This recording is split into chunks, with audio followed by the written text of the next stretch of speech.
Hello, welcome into this edition of the Danny Sancomb Show. I'm your host, Matt Keifer. I'm the Director of Athletic Communications here for the Vulcans. Coach, another Saturday off for you. Definitely an anomaly for you guys to get maybe one bye a year you're used to, but with Mercier's leaving, you're getting a lot of byes this year. But again, it's not always necessarily a bad thing for personally, but also guys getting some rest. But you do like the idea of the rhythm the season always brings itself. Yeah, you want to play games when you get to a certain point. But we've handled the stretch pretty well. We've had good practices and trying to keep our guys fresh at this point in the season. Yeah, we're walking over today. We see Coach Conti, and it's baseball season, believe it or not. So that means it's end of year season. I don't know how we're at this point already. It does not seem like we even finished the first round of conference play, but the second round is just flying by of conference divisional play. It always does. February, you blink your eyes, and it starts, and then it's over, and then you get into the tournament. But it has flown by. So one game last week, UPJ came back to the Convocation Center first time in a while, but that was a contest there. You got a nice lead there in the second half and then just sort of held on from there, but tough competition there. They're fighting for a playoff spot. You guys are fighting for seeding in the playoffs.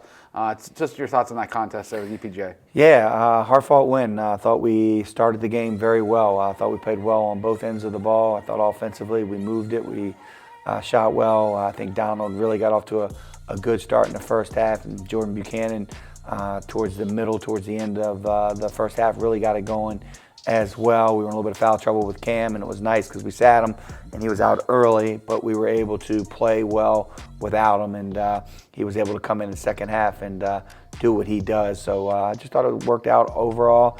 They beat us at their place pretty good. It was good to turn the tides, and it was a good team effort. It's one of those things. Cam got in foul trouble, but their big scorer, Ryan Smith, got in foul trouble too, so it really negated the top two perimeter shooters there for both teams. But similar shooting percentage in the first half. They shot 50%, Cal shot 58%, so similar there. And then the second half, 40% to 35%, 36%. So really, the teams were pretty even throughout the contest shooting the ball. Yeah, I thought for us in the second half, I think we got up by about 20 or 21. And we lost a little bit of focus, and I think our shooting percentage at that point was pretty good, and it just kind of dwindled down. But our defense, we try to echo and say that to our guys all the time. We're going to win if we play good on that end of the court. And, when you hold a team to 35%, which shoots close to 50%, for the season, you're going to give yourself a good chance to win the game. And I kind of felt like we kept them at bay the entire second half. Yeah, and the big deficit there, you obviously got to rely on the three to get try to get some of those points back with the number of possessions. They only made 5 threes. It's not really a team that shoots a lot of threes outside Ryan Smith, and he was in foul trouble, but still giving up only 5 threes to the opposing team. You got to be happy with that kind of defense in the perimeter. Yeah, just to do that, defending the three is always important to us. And then, their big guy, he had 24 points against us last time, and I don't think he missed a shot in the second half. And did a lot of damage, and Dowman did a really good job on him. I think he was 4 for 12 in the game, and he shoots close to 60%, maybe a little bit higher than 60% for the game. So holding him from 4 for 12 was really big for us. Yeah, and Dom in that game you referenced his play on defense. He ended up having 3 blocks, 10 points, and 4 assists. A lot of nice things there overall for Dom in 37 minutes. No defensive rebounds. We got 3 offensive rebounds, and he's just so active on the glass on the offensive side. Yeah, he did a great job on the offensive glass, and not only did he get 3 offensive rebounds, he converted on all 3 of them, which is really, really big there. And then just his defense in general. He blocked shots and he changed shots, and like I said, he was a tall task. Their post player is a very good player, and Dowman took that personal and really did a good job defending him, and played a complete game on both ends for us. And then we referenced Donald earlier in the game. He finished with 26, 9 of 10 from the line, so really converting there, and also getting 7 assists with only 2 turnovers, exactly what you expect out of Donald every game, at least 2 to 3 and 1 assist to turnover ratio. Yeah, and he, like in the first half too, especially with Cam going down, he really stepped up his offensive game at that point, and just made shot after shot and was able to create for others and did a really good job. And like you said, we need him to do that. We need him to do that, play at a high level, and he's been able to do that for us in conference play this year for sure. And Jordan Buchanan finished up with 16 points, 6 of 9 shooting, really efficient there, 6 rebounds. And Cam ended up 18 points, fought through it a little bit there. The first half foul trouble, then just trying to get a shot in the second half, but he still finishes with about 20 points there. Yeah, and they were all in the second half. I'm pretty sure. He may have scored 1 or 2 in the first half, but he just was big for us. He made some shots, had some good looks that he normally makes, didn't go down, but he stayed shooting the ball and made plays for us in the second half, which was good. And Jordan, just a complete game. When you look up there, 16 points, he had the 6 rebounds, played really good defense. Jordan has played very, very well for us the last month and a half of the season. And the bench is a little short again. The Shields is out, but again, Caden Haney finishes up with 8 rebounds and 11 points. So one of those things without Keandre there to help out a little bit in the middle. Caden did what he needed to do to get some rebounds. Yeah, Caden just solid for us, man. He does all the little things too. The almost a double-double there, but just the screens that he sets to get guys open, his talk on defense just brings the great energy night in and night out. He brings so much to our team, and he's our leader, he's our rock, and he's setting the tone for our team night in and night out. In that game, Donald ended the game with only just a handful of points away from 1,000 points. Easily gets that in the first half on a free throw, of course. Seemingly one of those things you always want a nice transition bucket or one of his transition threes, but it was a free throw. But it's just saying something about Donald there for getting 1,000 points as a point guard. Really upped his scoring this year. He had to with the amount of injuries. He can score, but at the same point, in his first 2 years, he's proved he can just be an extra option. He doesn't have to be the scorer. Yeah, he's so talented. He does what it takes to win. Obviously this year we've called upon him to score much more. He's comfortable doing that. He's comfortable setting the table. He's just willing to do whatever it takes for our team to win games, and that's awesome. Donald doesn't say much, and he just shows up and works, and the 1,000 points obviously is a great accomplishment, but he really can score the ball. He has no problem at all getting a shot off anytime he wants to, but he just does what it takes to make our team the best it can be. Yeah, and on the way over, I was referencing to you, we've had 6 1,000-point scorers since you've been here in your 7 years. And you've had different guys. You've had him and Brent both be point guards. You've had Zion be a wing. You had Jermaine in the post, KJ a guard. Keith's got 1,000 already, even though he's been injury plagued the last couple of years as a post. It just says something about your offense and what you've been able to do to have guys come in and be able to contribute right away, but be able to score the ball, but be guys who are staples of the program. Well, I think first it says, we've been fortunate to have great players. Anybody that scores 1,000 points, it's great. And I do think the style we play is very equal opportunity. There's a lot of touches for players, but I also think it says a lot about the guys that are in our program to be willing passers. You mentioned 6 guys that, scored 1,000 points, and a lot of those guys played together, overlapped each other, and so forth. But, the common goal is, we talk about this all the time, is winning.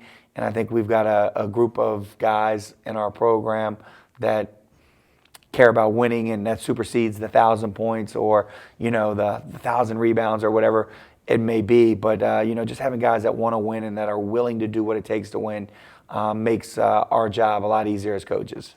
Well, it certainly got the win there on 91-79 victory over UPJ. We'll take a quick break here and take a look at the standings here. Any of these final 2 games of the regular season, still plenty to be determined in the PSAC tournament. We'll be right back. Coach Danny Sancomb and the Vulcans men's basketball is ready to take the conference and the nation by storm this season. A non-conference schedule that starts on November 8th is followed by the PSAC West play in January. Pack the Convocation Center with 13 home games featuring non-conference foes such as Concord, Lincoln, and Wilmington, as well as conference opponents IUP, Gannon, Slippery Rock, Clarion, Edinboro, Seton Hill, and Pitt Johnstown. Follow Cal Vulcans for the all-up-to-date schedule. Catch all the games on YouTube with CUTV Sports 1 and also the PSAC Digital Network. If you're buzzed and doing this to make yourself feel okay to drive, you're not okay to drive.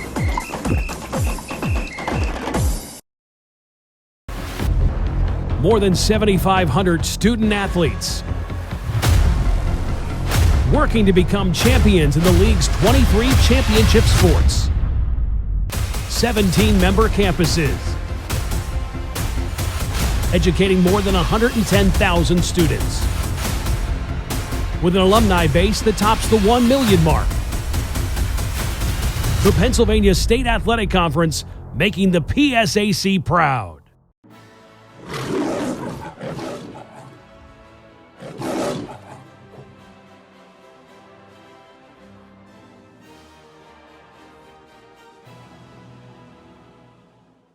Hello, welcome back to this edition of Danny Sancomb Show. I'm your host, Matt Kiefer. With me is head coach Danny Sancomb. Big game, obviously, but they're all big games right now. The last week of the regular season, for most of the season has really been trying to fight back to get into this position to be in the conference tournament. With the win on Wednesday last week and some of the things that happened in the PSAC, got that spot clinched, but now you're still fighting for that. What seed do you want to have? You have a chance to be a home game Monday, home game Wednesday, but 2 big games here coming up still this week. Absolutely, and that's our focus. Obviously, IUP is a great opponent, as well as Edinburgh, so we're going to have to earn what we get down the stretch here with those 2 teams. So looking at the standings here in the PSAC West, most of the teams have been clinched, but the seeds, the only one is so far is Gannon as the 1 seed. They're idle here on Wednesday, and then they close up with Seton Hill on Saturday. Then Cal's right there tied with Edinburgh. Could very well come down to the last game of the regular season to figure out who's home Monday, who's home Wednesday, gets that bye.